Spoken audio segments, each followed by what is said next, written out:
Guys, അപ്പോൾ ഇലക്ഷനൊക്കെ ആകുമ്പോൾ നമ്മളുടെ നാട്ടിലെ രാഷ്ട്രീയ പാർട്ടികൾ ഒരുപാട് പ്രവർത്തനങ്ങളൊക്കെ ചെയ്യുന്നുണ്ട് കേട്ടോ. അപ്പോൾ എന്താ പറയുക, ഇലക്ഷനോടടുത്ത് അവർ ചെയ്യുന്ന കുറച്ച് പരിപാടികളൊക്കെ കാണിച്ചു തരാം.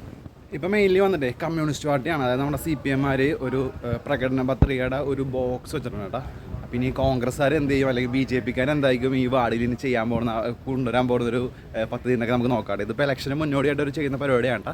അപ്പോൾ എനിക്ക് ഭയങ്കര കൗതുകമായിട്ട് തോന്നി. അപ്പോൾ ഞാൻ എന്തായാലും കാണിച്ചു തരാമെന്ന്. ഈ ബോക്സ് വന്നിട്ട് നമ്മളുടെ 11-ാം വാർഡിൽ എത്തേണ്ട കടയ്ക്ക് സമീപമുണ്ട്.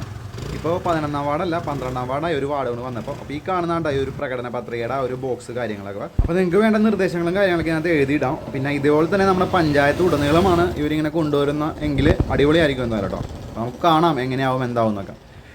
എന്തായാലും ഈ ഒരു ആശയം ഭയങ്കര അടിപൊളിയായിട്ട് എനിക്ക് ഫീൽ ചെയ്യുന്നുണ്ടോ. പ്രത്യേകിച്ച് ഈ ഒരു ഇലക്ഷനോടൊക്കെ സംബന്ധിച്ച് എല്ലാ ആളുകളെ ഉൾപ്പെടുത്തി ഇങ്ങനത്തെ ഒരു പരിപാടി എന്നൊക്കെ പറയുമ്പോൾ അത് എന്തുകൊണ്ടും അടിപൊളിയായിരിക്കും. അപ്പോൾ എല്ലാ പാർട്ടിക്കാരും മറ്റു പാർട്ടിക്കാരും ഇതുപോലത്തുള്ള ആശയമായിട്ടൊക്കെ മുന്നോട്ട് വരട്ടെ. നമുക്ക് കാണാം എങ്ങനെയാവും നമ്മുടെ വാർഡും പഞ്ചായത്തും കേട്ടോ.